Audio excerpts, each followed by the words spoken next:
चला तर आज आपण STI pre 2014 STI pre sale tax inspector pre 2014 चे प्रिव्हियस इयर क्वेश्चन राज्यशास्त्र विभागाचे आपण पाहणार आहेत. ते डिटेल अनालिसिस आपण करत आहोत. मराठी आणि इंग्लिश लँग्वेजमध्ये हे होत आहे. या अगोदर आपण STI 2013, ASO 2013, PSI 2014 आणि असिस्टंट 2014 हे राज्यशास्त्र विषयाचे डिटेल अनालिसिस केलेले आहे. ते तुम्ही पाहू शकता. तर आज आपण STI प्री 2014 राज्यशास्त्र विषयाचे डिटेल अनालिसिस करूया. तर बघा, राज्यशास्त्राचा पहिला क्वेश्चन आहे. खालील विधाने लक्षात घ्या. ए. राज्यसभेत मांडलेले परंतु लोकसभेत न मांडले गेलेले विधेयक लोकसभा भंग झाल्यास निष्कासित होत नाही.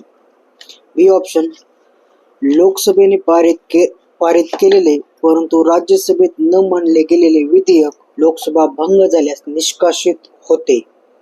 सी ऑप्शन, मागील सरकारची बाकी राहिलेली सर्व विधेयके पारित करणे नवीन सरकारला अनिवार्य असते. बघा, सर्व, अनिवार्य या टर्म थोड्या निगेटिव्ह असतात आणि त्या बऱ्यापैकी चुकीच्या मार्गाकडे असतात. तर वरीलपैकी कोणते विधाने सत्य आहेत? तर बघा, याचं योग्य उत्तर आहे, सत्य विधाने आपल्याला शोधायचं आहे. तर योग्य उत्तर आहे ए ऑप्शन, फक्त ए आणि बी.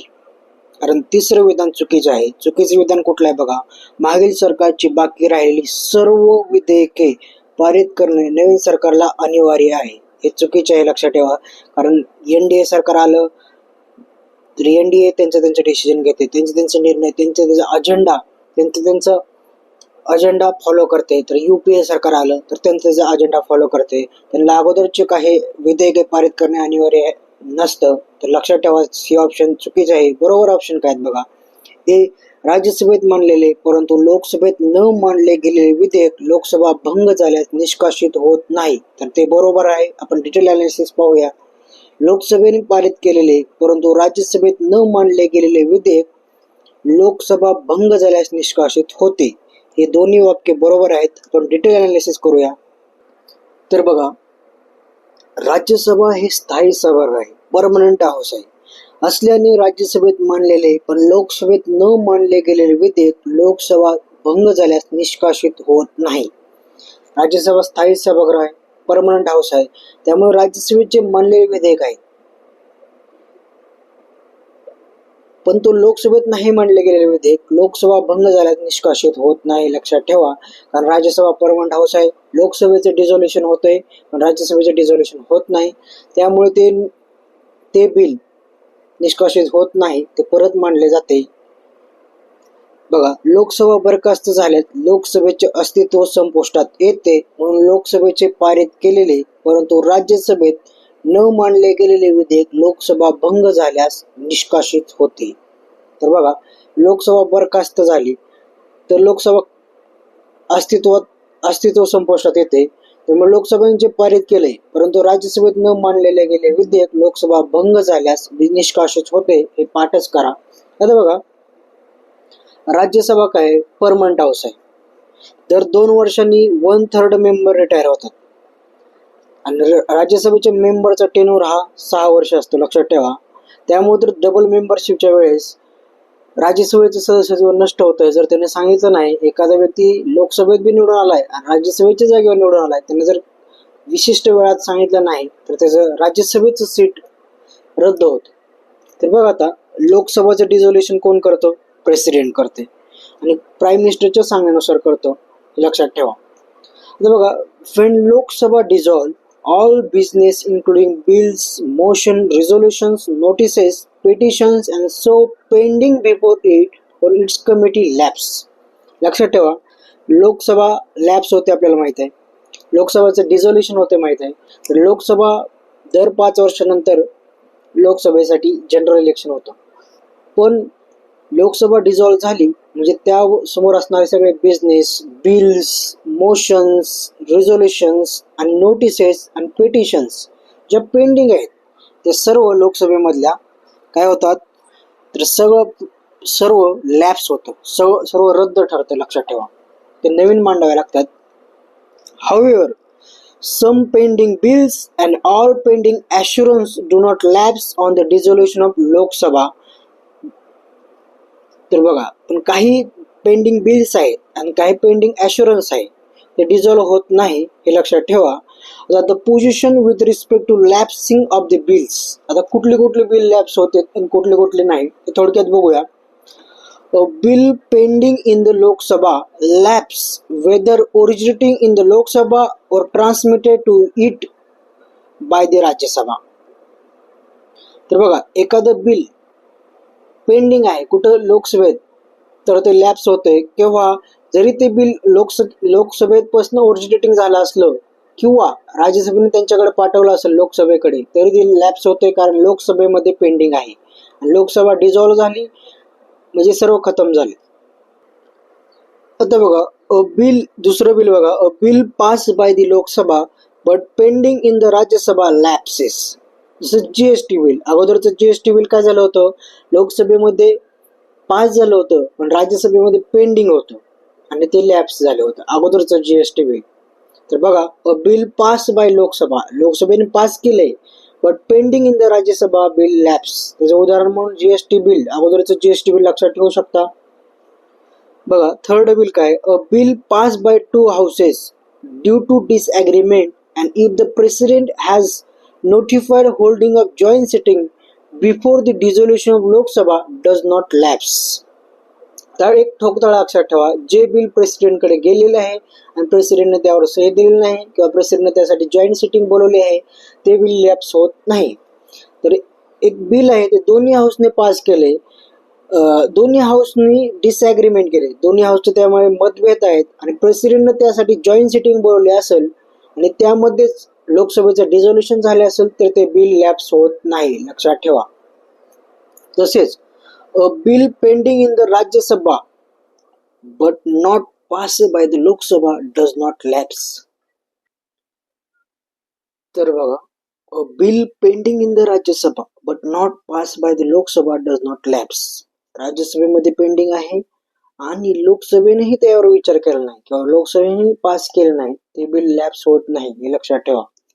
तसेच a bill pass by the both houses but pending assent of the president does not lapse. जर प्रेसिडेंटची सही आवश्यक असेल किंवा प्रेसिडेंटची सही राहिली असेल आणि दोन्ही हाऊसने बिल पास केले असेल तर ते बिल लॅप्स होत नाही.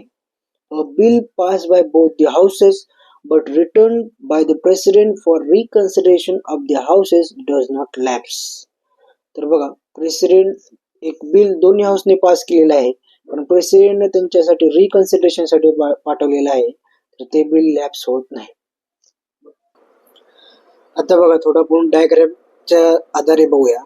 तर अ bill pending in the Lok Sabha, लोकसभेमध्ये पेंडिंग आहे.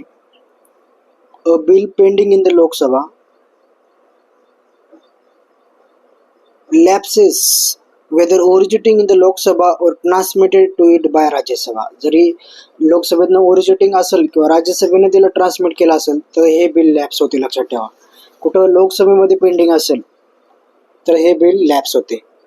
तसंच बघा, बिल पास बाय लोकसभा, लोकसभेने काय केले, पास केले but pending in the Rajya Sabha, राज्यसभेमध्ये ते बिल पेंडिंग आहे, हे बिल लॅप्स होते, लक्षात ठेवा. त्यासाठी जीएसटी बिल, अगोदरचे जीएसटी बिल लक्षात ठेवलं तरी चालेल. तिसरा ऑप्शन बघा, आता एक बिल आहे पास बाय दोन्ही हाऊसेस, दोन्ही हाऊसने ते बिल पास केले पण प्रेसिडेंटने त्यासाठी जॉईंट सिटिंग बोलवली असेल तर ते बिल लॅप्स होत नाही, लक्षात ठेवा. प्रेसिडेंटने जॉईंट सिटिंग बोलवली असेल तर ते बिल लॅप्स होत नाही. तसेच बघा, बिल लोकसभेने पास केलं नाही आणि ते राज्यसभेत पेंडिंग आहे, ते बिल सुद्धा लॅप्स होत नाही, लक्षात ठेवा. लोकसभेने पास केलं नाही आणि राज्यसभेत पेंडिंग आहे तर ते बिल लॅप्स होत नाही. जर दोन्ही हाऊसने बिल पास केले, फक्त प्रेसिडेंटची सही असेंट राहिलेली असेल त्यावर, तर ते बिल लॅप्स होत नाही. तसेच दोन्ही हाऊसने बिल पास केले पण प्रेसिडेंटने त्यासाठी रिकन्सिडरेशन, पुनर्विचारासाठी पाठवले असेल, ते सुद्धा बिल लॅप्स होत नाही, लक्षात ठेवा. ही डायग्राम लक्षात ठेवली तरी चालेल. तर पुढील क्वेश्चन बघा, आता खालील विधाने लक्षात घ्या. ए, पेड न्यूज हे निवडणुकी प्रचारातील निवडणूक लढवणाऱ्या उमेदवाराचे भ्रष्ट कृत्य आहे. बी, पेड न्यूजची प्रकरणे हाताळण्यासाठी निवडणूक आयोगाने प्रसार माध्यम प्रमाणीकरण व निरीक्षण समिती स्थापन केली आहे. सी. लोकप्रतिनिधी कायद्यानुसार पेड न्यूज हा निवडणूक गुन्हा आहे. वरीलपैकी कोणते विधान बरोबर आहेत? एक ऑप्शन वरील सर्व, 2 फक्त ए आणि ब, 3 फक्त ए, 4 फक्त ए आणि सी. तर बघा त्याचे योग्य उत्तर आहे 2 फक्त ए आणि ब. तर कोणते विधान बरोबर आहे बघा की पेड न्यूज हे निवडणूक प्रचारातील निवडणूक लढवणाऱ्या उमेदवाराचे भ्रष्ट कृत्य आहे. तर बरोबर आहे. बी. पेड न्यूजची प्रकरणे हाताळण्यासाठी निवडणूक आयोगाने प्रसार माध्यम प्रमाणीकरण व निरीक्षण समिती स्थापन केलेली आहे. हे बरोबर आहे. चुकीचे विधान सी आहे. लोकप्रतिनिधी कायद्यानुसार पेड न्यूज हा निवडणूक गुन्हा आहे. तर हे चुकीचे विधान आहे. थोडी आपण डिटेल माहिती पाहूया. तर बघा पेड न्यूज काय बघा. पेड न्यूज म्हणजे काय? न्यूज ॲनालिसिस एडिटोरियल जे प्रिंट आणि इलेक्ट्रॉनिक मीडियाद्वारे असते. कशासाठी? Cash rewards.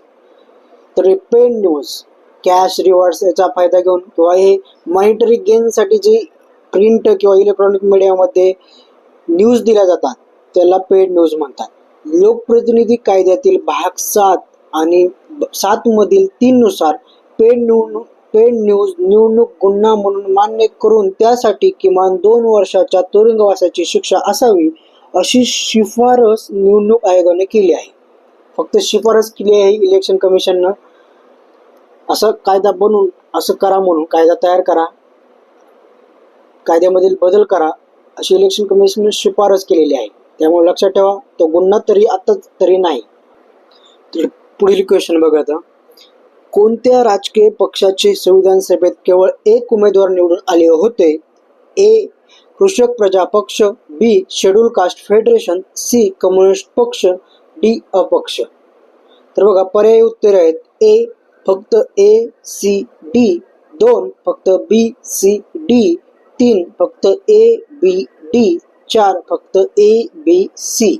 तर बघा याचं योग्य उत्तर आहे 4 फक्त ए, बी, सी. म्हणजे बघा कृषक प्रजा पक्ष, शेड्यूल कास्ट फेडरेशन आणि कम्युनिस्ट पक्ष यांचे या राजकीय पक्षाचे संविधान सभेत केवळ एक उमेदवार निवडून आले होते. लक्षात ठेवा. अपक्ष उमेदवार संविधान सभेत 8 होते. लक्षात ठेवा. तर आपण हा पर्याय एलिमिनेट करू शकतो. डी डी डी एलिमिनेट केल्यानंतर एकच उत्तर सापडते ते म्हणजे ए, बी, सी. कारण अपक्ष पक्षाचे 8 उमेदवार होते आणि कृषक प्रजा पक्ष, कम्युनिस्ट पक्ष आणि शेड्यूल कास्ट फेडरेशन यांचे एक उमेदवार निवडून आले होते. थोडक्यात आपण डिटेल पाहूया. तर बघा पक्ष आणि जिंकलेल्या जागा. तर काँग्रेस 208 जागा जिंकल्या होत्या. मुस्लिम लीग 73 जागा जिंकल्या होत्या. अपक्ष 8 जागा, इतर पक्ष 7 जागा. तर बघा युनियनिस्ट पार्टी असेल त्यांनी 1 जागा जिंकली. युनियनिस्ट मुस्लिम 1 जागा, कृषक प्रजा पार्टी 1 जागा, शेड्यूल कास्ट फेडरेशन 1 जागा, शीख नॉन काँग्रेस 1 जागा, तसेच कम्युनिस्ट पार्टी 1 जागा. तर अशा जागा होत्या. टोटल 296 जागा होत्या. तर या लक्षात ठेवा कुठल्या पार्टी 1 जागा जिंकल्या होत्या. तर लक्षात ठेवा महत्त्वाचं म्हणजे सगळ्या जागा पाठ राहू द्या. काँग्रेस 208 जागा, मुस्लिम लीग 73 जागा, अपक्ष 8 जागा, इतर पक्ष 7 जागा. त्यामध्ये युनियनिस्ट पार्टी 1 जागा, युनियनिस्ट मुस्लिम 1 जागा, कृषक प्रजा पार्टी 1 जागा, शेड्यूल कास्ट फेडरेशन 1 जागा, शीख नॉन काँग्रेस 1 जागा, कम्युनिस्ट पार्टी 1 जागा. आता आपण थोडक्यात डिटेल बघूया.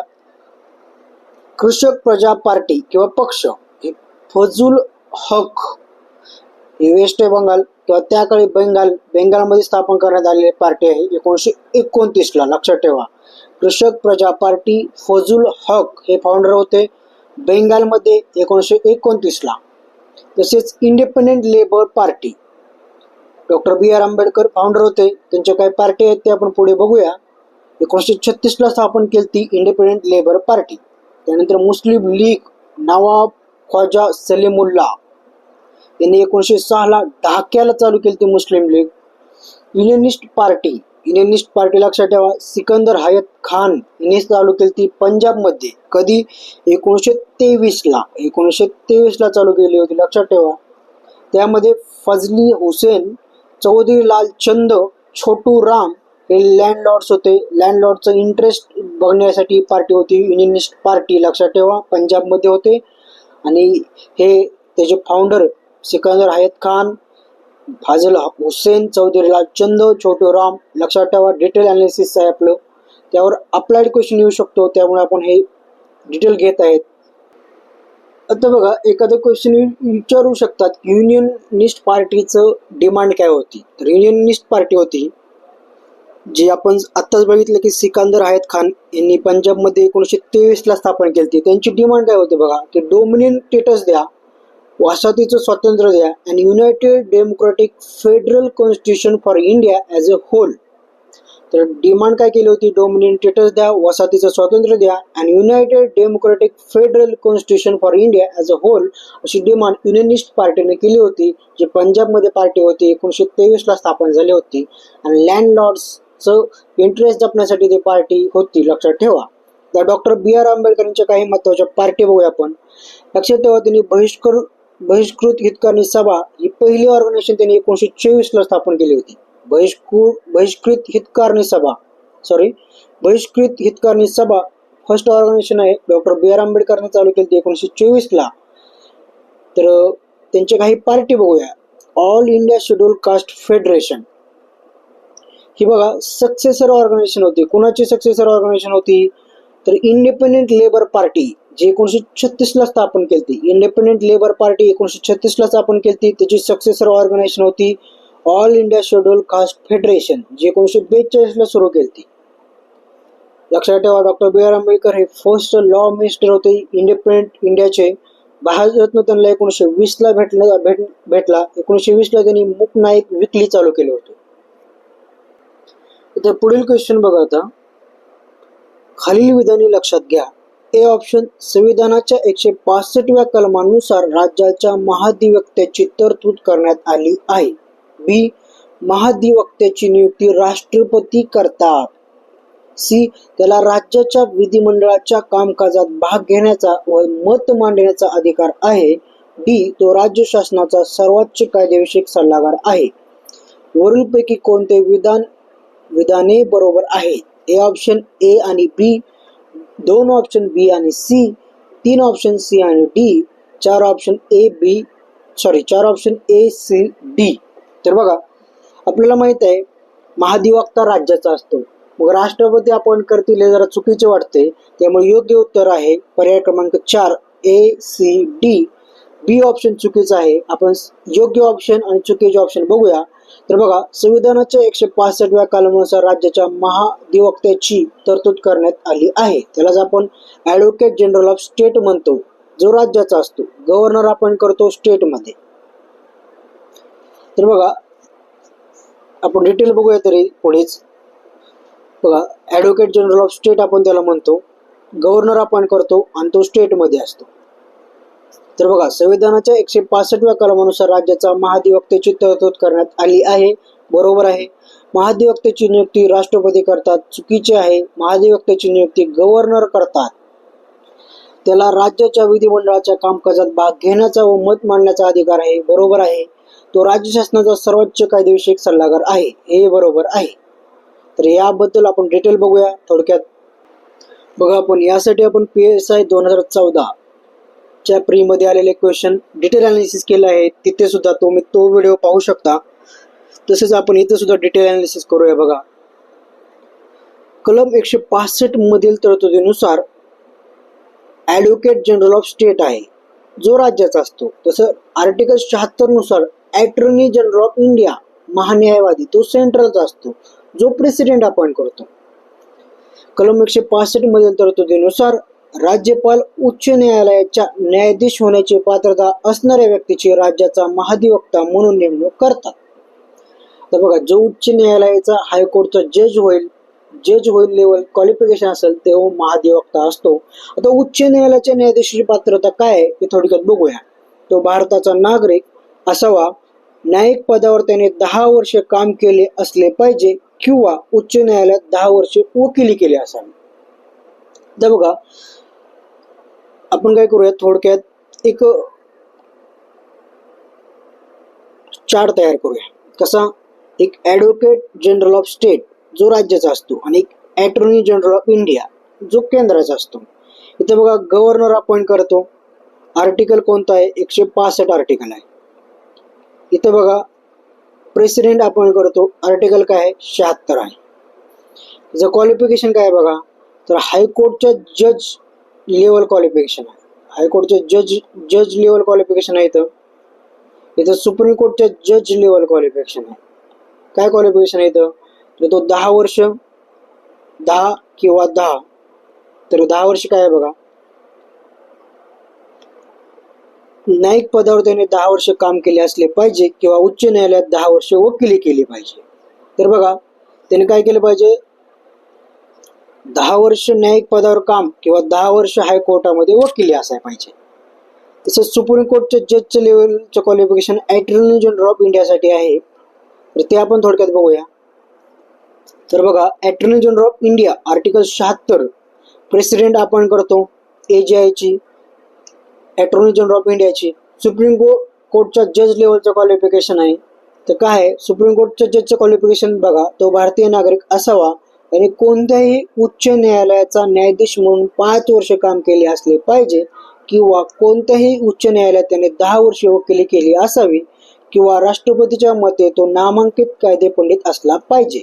तर बघा इथे काय 10 वर्ष हायकोर्टामध्ये वकिली असेल किंवा 5 वर्ष हायकोर्टचा जज असायला पाहिजे आणि तो किंवा राष्ट्रपतीच्या मते एक निष्णात कायदेपंडित असला पाहिजे. निष्णात कायदेपंडित असला पाहिजे. लक्षात ठेवा हे सुप्रीम कोर्टच्या जजच्या लेवलचं क्वालिफिकेशन आहे. हायकोर्टच्या जजसाठी तसं काही नाही की तो निष्णात कायदेपंडित असावा. तो फक्त सुप्रीम कोर्टच्या जजसाठीच आहे की तो निष्णात कायदेपंडित असावा. आता बघा पुढील डिटेल बघूया आपण.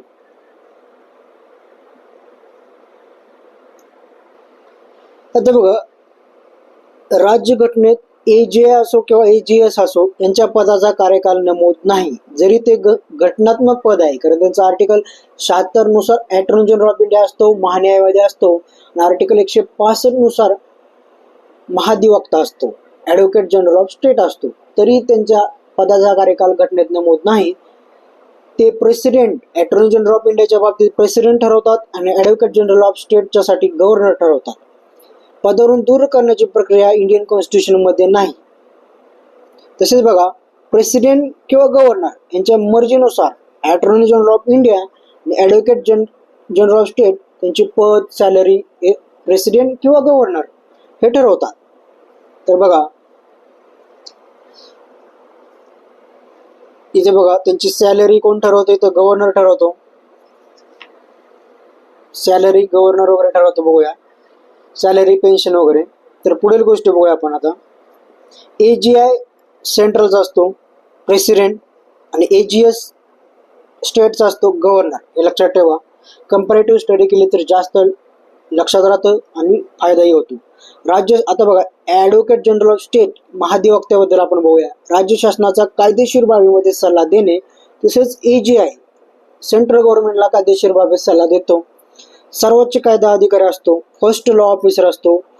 हा स्टेटचा असतो तर तो सेंट्रलचा असतो. तसेच बघा त्यांना विधानमंडळ सदस्याप्रमाणे सर्व विशेषाधिकार आहेत.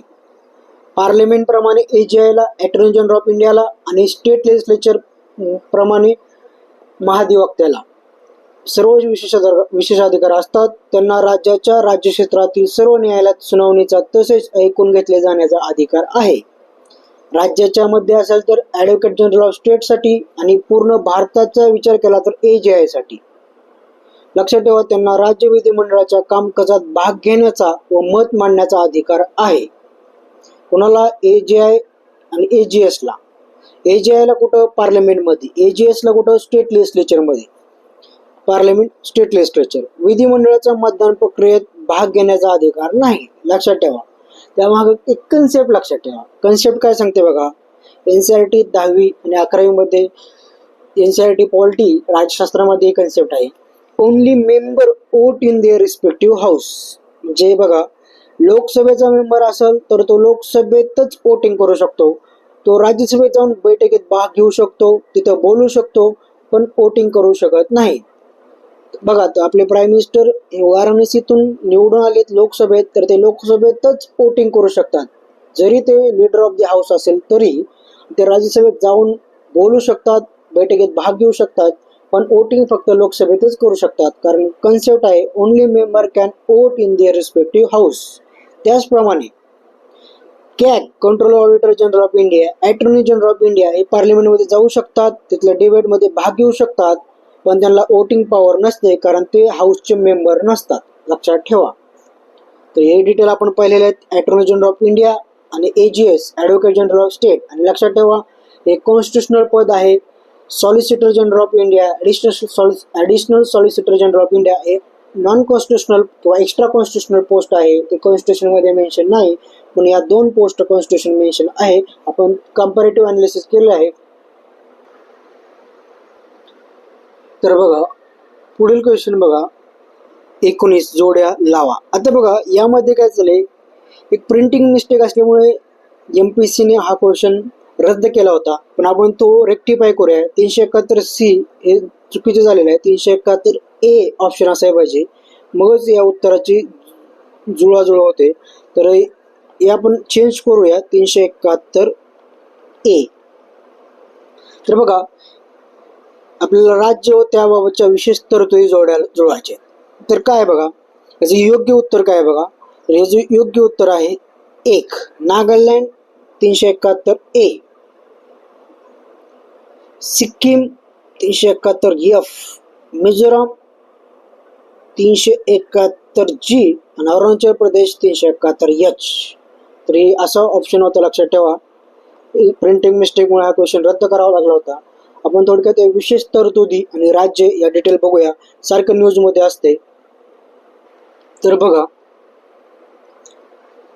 इंडियन कॉन्स्टिट्यूशनमध्ये राजघटनेत भाग 21 आर्टिकल 371 ते 371J यामध्ये 12 राज्यासाठी विशेष तरतूद आहे. तर विशेष तरतूद आणि राज्य बघा काय, राज्य विशेष तरतुदीचं कलम काय बघा, महाराष्ट्र गुजरातसाठी 371 आर्टिकल आहे, नागालँड 371A आणि सर्व कॅपिटल लेटर आहेत. लक्षात ठेवा Nagaland 371A, Assam 371B, Manipur 371C, Andhra Pradesh आणि Telangana 371D, Andhra Pradesh central university 371E, Sikkim 371F, Mizoram 371G, Arunachal Pradesh 371H, Goa 371I आणि कर्नाटक 371J. लक्षात ठेवा कर्नाटक 371J. हे असे 12 राज्यासाठी विशेष तरतूद आहे. हे आर्टिकल महत्वाचे आहेत, लक्षात ठेवा. आता बघा बजेट 2024 मध्ये काय करण्यात आले, आंध्र प्रदेशसाठी 15,000 करोड आणि बिहारसाठी 26,000 करोड अशी तरतूद करण्यात आली.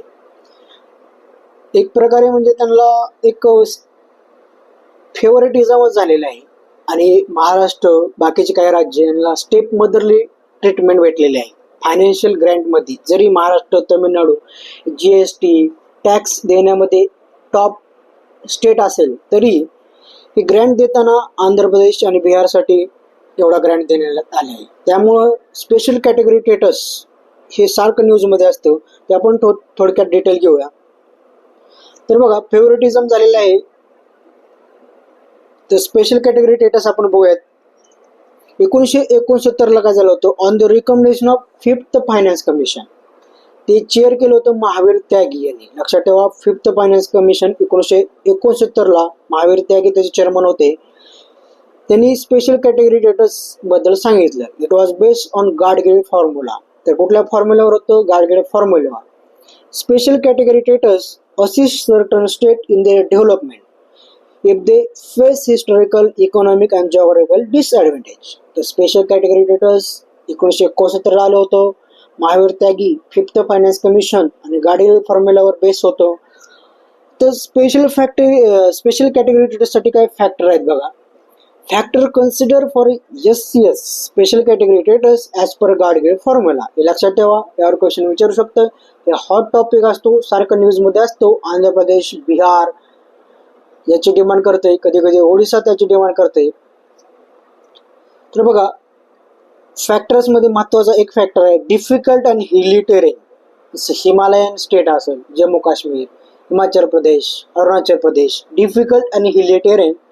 2, लो पॉप्युलेशन डेन्सिटी और sizeable tribal population. Population density कमी आहे आणि सायझेबल ट्रायबल पॉप्युलेशन असेल तर strategic location alone borders. China border आहे, जो उत्तराखंड आहे, जम्मू काश्मीर आहे, स्ट्रॅटेजिक लोकेशन अलॉन बॉर्डर असेल तर. 4, economic and infrastructure backwardness. 5, non viable nature of state finance. Non viable nature of state finance असेल तर या गोष्टी आहेत ज्या स्पेशल कॅटेगरी स्टेटससाठी फॅक्टराइज केलेल्या आहेत. आता बघा, 14th फायनान्स कमिशनने काय केलं की बंद करा म्हटले. हे बंद करा, हे स्पेशल कॅटेगरी स्टेटस असेल ते बंद करा. तर त्यांनी फक्त एक्सेप्ट कुठं नॉर्थ ईस्टर्न स्टेट आणि 3 हिली स्टेट आहेत त्यांच्यासाठी स्पेशल कॅटेगरी स्टेटस ठेवायला सांगितलं. तर आता बघा काय झालंय, आर्टिकल 370 काढून टाकल्यामुळे जम्मू काश्मीरचं स्पेशल कॅटेगरी स्टेटस गेल्यात जमा आहे. याबद्दल 2-3 ठिकाणी चेक केलं, 2-3 PDF गव्हर्नमेंटच्या वेबसाईट यावर चेक केलं तर जम्मू काश्मीर यामध्ये नाव दिसत नाही. कारण 370 रद्द केल्यामुळं जम्मू काश्मीरचं स्पेशल कॅटेगरी गेलेलं आहे. तरी ते तुम्ही एकदा चेक करा. पण आत्ता सध्या करंट डाटामध्ये अरुणाचल प्रदेश, आसाम, हिमाचल प्रदेश, मणिपूर, मेघालय, मिझोराम, नागालँड, सिक्कीम, त्रिपुरा आणि उत्तराखंड आणि त्यामध्ये एक नवीन ॲडिशन आले स्पेशल कॅटेगरी स्टेटसमध्ये ते तेलंगणा. तर लक्षात ठेवा, हे आता सध्या 11 राज्य आहेत. जम्मू काश्मीर गेल्या जमा आहे, त्यामुळे तेलंगणा ॲड झाल्यामुळे टोटल 11 आहेत. लक्षात ठेवा. महत्त्वाचे म्हणजे अरुणाचल प्रदेश, आसाम, हिमाचल प्रदेश, मणिपूर, मेघालय, मिझोराम, नागालँड, सिक्कीम, त्रिपुरा, उत्तराखंड आणि तेलंगणा. तरी तुम्ही एकदा चेक करू शकता, यावर थोडा डाऊट आहे पण जम्मू काश्मीर गेल्या जमा आहे. आता बघा, 14th फायनान्स कमिशन काय म्हटलं की आता तुम्ही स्पेशल कॅटेगरी स्टेटसला परवानगी देऊ नका. At present no more state can be given special category status. कोणी सांगितलं? 14th finance commission. त्यामुळे बिहार आणि आंध्र प्रदेशला स्पेशल कॅटेगरी स्टेटस देता येणार नाही. पण तुम्ही स्पेशल ग्रँट देऊ शकता, स्पेशल फंडिंग देऊ शकता आणि पैसा देऊ शकता भरपूर. आणि तसंच करण्यात आलेलं आहे 2024च्या बजेटमध्ये. आंध्र प्रदेश आणि बिहारसाठी किती? आंध्र प्रदेशसाठी बघा 15,000 करोड आणि बिहारसाठी 26,000 करोडची तरतूद करण्यात आलेली आहे. तर बघा, का स्पेशल कॅटेगरी स्टेटस एवढं का डिटेलमध्ये आहे किंवा त्याची एवढी मागणी का असते? तर बघा, फार फायदा होतो तो म्हणजे फायनान्स, पैशाचे रेट. आणि पैशामध्ये असं बघा की 19% सेंट्रल असिस्टन्स भेटतो किंवा सेंट्रल ग्रँट्स भेटतो. कुठं? सेंट्रली स्पॉन्सर्ड स्कीममध्ये. जनरल स्टेट असेल तर त्यांना 60%, 40% फॉर्म्युला असतो, 75%, 25% हा फॉर्म्युला असतो. पण इथे लक्षात ठेवा, सेंट्रल असिस्टंट 90% असतो. टॅक्स कन्सेशन भेटते. 30% सेंट्रल्स ग्रॉस बजेटमधले 30% central's gross budget special category स्टेटला जाते. लक्षात ठेवा. Unspend funds do not lapse. जर एखाद्या स्टेटने म्हणजे उत्तराखंडने दिलेला फंड जर यूज केला नाही तर तो लॅप्स होत नाही. लोन्स, ग्रँट्स अशा प्रकारे फायनान्शियल भरभक्कम अशी साथ भेटते सेंट्रलची. आता बघा, इंडियन कॉन्स्टिट्यूशनमध्ये अशी कुठली प्रोव्हिजन नव्हती स्पेशल कॅटेगरी स्टेटसची. अशी प्रोव्हिजन घटनेमध्ये नव्हती. ते 1969ला गाडगीळ कमिटी आणि फिफ्थ फायनान्स कमिशन ज्याचे अध्यक्ष महावीर अग्निहोत्री यांनी आणली होती. लक्षात ठेवा. फर्स्ट स्पेशल कॅटेगरी स्टेटस कुणाला भेटलं होतं? 1969ला जम्मू काश्मीर, आसाम आणि नागालँड या 3 राज्यांना देण्यात आलं होतं. नॅशनल डेव्हलपमेंट काउन्सिलने हे द्यायला लावलं होतं. लक्षात ठेवा. नॅशनल डेव्हलपमेंट काउन्सिल 1952ला स्थापन झाली होती. नॉन स्टॅच्युटरी आहे, एक्स्ट्रा कॉन्स्टिट्युशनल आहे, घटनेमध्ये याचा उल्लेख नाही. ते as a organ of planning commission होतं. लक्षात ठेवा. बॅलन्स्ड अँड रॅपिड डेव्हलपमेंटसाठी कार्य करत होते. त्याचे अध्यक्ष PM चेअरमन होते. पण आता नॅशनल डेव्हलपमेंट काउन्सिल आणि प्लॅनिंग कमिशन दोन्ही ॲबोलिश कंडिशनमध्ये आहे, रद्द असणाऱ्या कंडिशनमध्ये आहे. कारण नीती आयोग आलेला आहे प्लॅनिंग कमिशनच्या जागी. पण लक्षात ठेवा, नीती आयोग असो किंवा नॅशनल डेव्हलपमेंट काउन्सिल दोन्ही हे नॉन स्टॅच्युटरी आहेत, एक्स्ट्रा कॉन्स्टिट्युशनल आहेत, घटनेमध्ये त्यांचा उल्लेख नाही. तर अशा प्रकारे आपण STI प्री 2014 राज्यशास्त्र पॉलिटीचं डिटेल अनालिसिस करत आहोत. हा पार्ट 1 होता. पार्ट 2 लगेच येईल. Thanks for cooperation.